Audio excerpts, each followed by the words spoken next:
রাজ্যে মহিলাদের জন্য চালু হওয়া লক্ষ্মীর ভান্ডার নিয়ে ব্যাপক দুর্নীতি হয়েছে। টাকার অঙ্কটা 450 কোটিরও বেশি। রাজ্যে অনেক পুরুষের অ্যাকাউন্টেও মহিলাদের জন্য নির্দিষ্ট প্রকল্পে টাকা জমা হয়েছে। এই অভিযোগ করেছিলেন রাজ্যের মুখ্যমন্ত্রী শুভেন্দু অধিকারী, আর এবার সরাসরি মুখ্যমন্ত্রীর দাবির সত্যতা সামনে এসেছে। লক্ষ্মীর ভান্ডার প্রকল্পের উপভোক্তাদের তালিকায় সন্ধান মিলেছে 173 জন পুরুষের। ইতিমধ্যেই তাদেরকে চিহ্নিত করে উপভোক্তা তালিকা থেকে বাদ দেওয়ার জন্য জেলা শাসকের কাছে আবেদন জানিয়েছে বিডিও। চাঞ্চল্যকর এই ঘটনাটি সামনে এসেছে নদিয়ার কৃষ্ণনগর 2 নম্বর ব্লকে। জানা গিয়েছে, রাজ্যের পালা বদলের পর থেকেই লক্ষ্মীর ভান্ডার প্রকল্পকে অন্নপূর্ণা যোজনার পরিবর্তন করতে কাজ শুরু করেছে জেলা প্রশাসন। আর এরপরেই নজরে আসে লক্ষ্মীর ভান্ডার প্রকল্পের উপভোক্তা তালিকায় পুরুষদের নাম। জানা গিয়েছে, শুধুমাত্র কৃষ্ণনগর 2 নম্বর ব্লক তথা প্রাক্তন মন্ত্রী উজ্জ্বল বিশ্বাসের বিধানসভা এলাকায় 173 জন পুরুষ লক্ষ্মীর হদিশ মিলেছে। জানা গিয়েছে, 2026-এর ফেব্রুয়ারি মাস থেকেই এই নামগুলো লক্ষ্মীর ভান্ডারের উপভোক্তা তালিকায় অন্তর্ভুক্ত হয়েছে এবং তাদের অ্যাকাউন্টেও টাকা পাঠানো হয়েছে। এই কাজ করেছে বিডিও অফিসের কর্মী ভোলা শীল, এমনই অভিযোগ বিজেপির। প্রশাসনিক সূত্রে খবর, তাকে ইতিমধ্যেই শোকজ করা হয়েছে। জানা যায়, এই ভোলা পঞ্চায়েত অফিসে চাকরি করার পর থেকেই তার সম্পত্তি রাতারাতি বেড়ে যায়। এ বিষয়ে অভিযুক্ত ভোলা শীলের মা মঞ্জু শীল বলেন, আমার ছেলে এমন কোনো ঘটনায় জড়িত নয়। কেউ এই কাজ করে আমার ছেলেকে ফাঁসানোর চেষ্টা করছে। আমার ছেলের অ্যাকাউন্টে কোনো টাকা ঢুকতো না। কি বলছেন অভিযুক্ত ভোলা শীলের মা মঞ্জু শীল, শুনবো। ফাঁসানো হয়েছে। আমার কাছে একাধিক অ্যাকাউন্ট রয়েছে। ইয়ে করতো,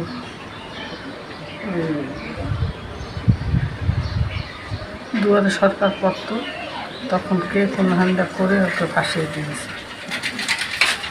আপনার ছেলে কি করতো? বিডিও অফিসে চাকরি। বিডিও অফিসে? কোন বিডিও অফিসে? বিডিও অফিসে। তা এটা কি আপনারা জানতেন যে দীর্ঘদিন ধরে ওনার অ্যাকাউন্টে টাকা ঢুকছে? কার? আপনার ছেলের অ্যাকাউন্টে। আমার ছেলের অ্যাকাউন্টে কোনো টাকা ঢোকে নাই। আপনার ছেলে এটা নিয়ে কি বলছে আপনাদেরকে? আপনার ছেলে এটা নিয়ে কি বলছে? আমার ছেলে কিছুই বলে না, কারণ আমি একটা হাতের। আপনার ছেলে বর্তমানে কোথায় রয়েছে? কলকাতা, বাচ্চা পা দেখাইতে গেছে। আপনার ছেলের নাম? ভোলা শীল।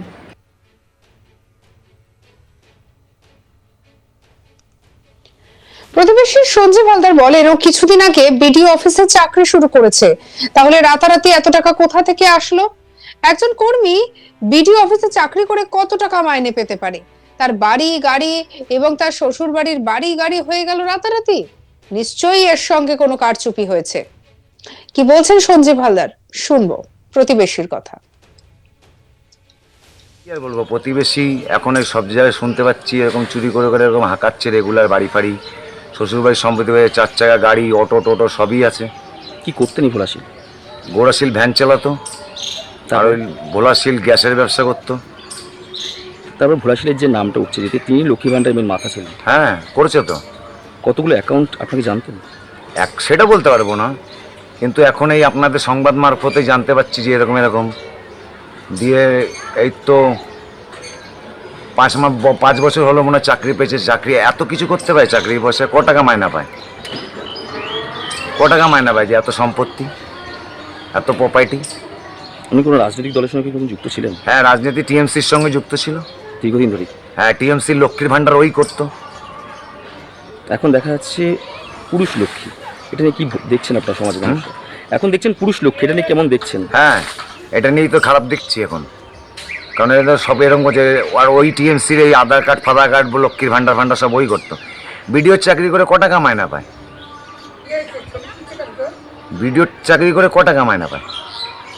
মায়না দিয়ে এত কিছু করতে পারে না। শ্বশুর বাড়িতে গিয়ে দেখেন আপনার রাজপ্রাসাদ বানিয়ে দিয়েছে ধুবুলের স্টেশন সংলগ্ন এলাকায়, রেলগেটের পাশেই ওর শ্বশুর বাড়ি। এ বিষয়ে বিজেপি জেলা সহ সভাপতি রঞ্জন অধিকারী বলেন, শুধুমাত্র এই ঘটনা নয়, তৃণমূল বালি কয়লা মাটি সব বিক্রি করে খেয়েছে।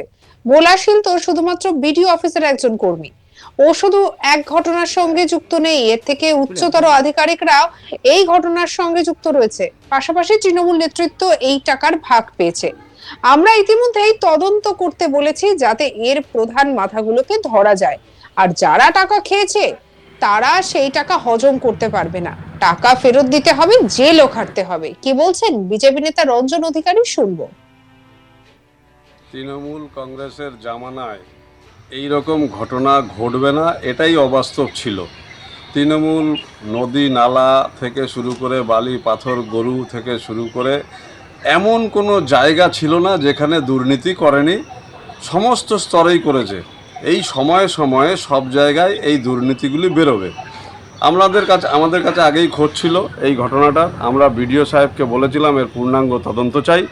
বিডিও সাহেব কথা দিয়েছিলেন যে যতগুলো লক্ষ্মীর ভাণ্ডার এরকমভাবে তারা অন্যের অ্যাকাউন্টে নিয়েছে সেগুলো আমরা তদন্ত করে দেখব। আমাদের এমএলএ সাহেব সাধন ঘোষ সহ আমরা বিডিওর সামনে যখন বসেছিলাম উনি আমাদের কথা দিয়েছিল ইতিমধ্যে 173টা অ্যাকাউন্ট আমরা ডিলিট করেছি এবং তার মধ্যে পুরুষদের অ্যাকাউন্টও আছে। আরও কিছু তদন্ত চলছে যে আরও কিছু ওর মধ্যে আছে সম্ভবত। পুরোটা করার পর আমি ডিএম সাহেবের কাছে রিপোর্ট করে তাকে তার নামে এফআইআর করা এবং তাকে অ্যারেস্ট করে জেলে ঢোকানো, এই বার্তা বিডিও সাহেব আমাদের দিয়েছিলেন। আমরা তার কাছে ভরসা রেখেছিলাম, এই জন্য যতক্ষণ পর্যন্ত তদন্ত চলেছিল ততক্ষণ পর্যন্ত আমরা এই ব্যাপারে কোনো উচ্চবাচ্য করিনি। কিন্তু ওনার রিপোর্ট যাওয়ার পরেই কালকে দেখলাম মিডিয়া হয়েছে। এবং শুধু এই ভোলাশীল নয়, ভোলাশীল তো একজন কর্মচারী ছিল, কিন্তু এর ঊর্ধ্বতন জায়গায় যা কারা কারা এই তৃণমূল কংগ্রেসের নেতৃত্বের সঙ্গে জড়িত ছিল এইগুলো সব বেরোবে। যারা এই পয়সা খেয়েছে তারা এই পয়সা হজম করতে পারবে না, আমরা তাদের মুখ থেকে উগলিয়ে ছাড়ব। আজকে সারা পশ্চিমবঙ্গের বিভিন্ন জায়গায় আপনারা দেখছেন যারা যেভাবে পয়সা খেয়েছে সেই পয়সাগুলো তাদের কাছ থেকে আমরা কিভাবে তাদেরকে জেলে পাঠিয়ে আর সেই পয়সা উছলের ব্যবস্থা করব, সেটা মুখ্যমন্ত্রী শুভেন্দু অধিকারীর নেতৃত্বে সেটা ইতিমধ্যে শুরু হয়েছে। আপনারা দেখতে পাচ্ছেন। শুধু কি কৃষ্ণনগর 2 নম্বর ব্লকেই 173 নাকি এর থেকেও বেশি হতে পারে? না, এর থেকেও বেশি হতে পারে, আমাদের কাছে ইনফরমেশন আছে, সেটা পুঙ্খানুপুঙ্খ তদন্ত চলছে এখনও। আর একটা দাদা শোনা যাচ্ছে যে এই ভোলাশীলের একাধিক বাড়ি রয়েছে এবং যেগুলো সব বিলাসবহুল বাড়ি এবং গাড়িও রয়েছে, কি বলবেন এটা নিয়ে? তো স্বাভাবিকভাবেই এত মানুষের এই শুধু লক্ষ্মীর ভাণ্ডার প্রকল্পই নয়, ওর কাছে একাধিক ডিপার্টমেন্ট ছিল। সেই ডিপার্টমেন্টগুলোতে যেভাবে এই লক্ষ্মীর ভাণ্ডারের মতন কাজ করেনি এর তো কোনো গ্যারান্টি নেই, অবশ্যই ওইভাবে করেছে। আর এর একটা চুনোপুটি মাত্র দুর্নীতির বড় কৃষ্ণনগর 2 নম্বর ব্লকে যেভাবে তৃণমূল কংগ্রেস এই দুর্নীতিটা করেছিল, এ একটা মোহরা মাত্র। এই মোহরাকে ধরেই যেদিনকে অ্যারেস্ট করা হবে, এই অ্যারেস্টের পরেই বাকি নামগুলো সব প্রকাশ্যে এসে যাবে এবং তারাও ওই গারদে ঢুকবে, এটা নিশ্চিত। কিন্তু দাদা তার মা বলছেন যে ভোলাশীলকে পুরোটা ফাঁসানো হয়েছে, উনি এরকম কিছু করেননি। না, সে তো কচি খুকি ছিল না, সে যে ফাঁসানো হয়েছে ও নিজে স্বীকারও করেছে ইতিমধ্যে। আমাদের বিভিন্ন নেতৃত্বর কাছে গিয়ে হাতে পায়ে ধরে বাঁচার চেষ্টা পর্যন্ত করেছিল, কিন্তু বিজেপি দুর্নীতির সঙ্গে কোনো। সঙ্গে রাখুন আজ তাক বাংলাকে। আপনার মতামত জানান কমেন্ট সেকশনে, সাবস্ক্রাইব করতে ভুলবেন না।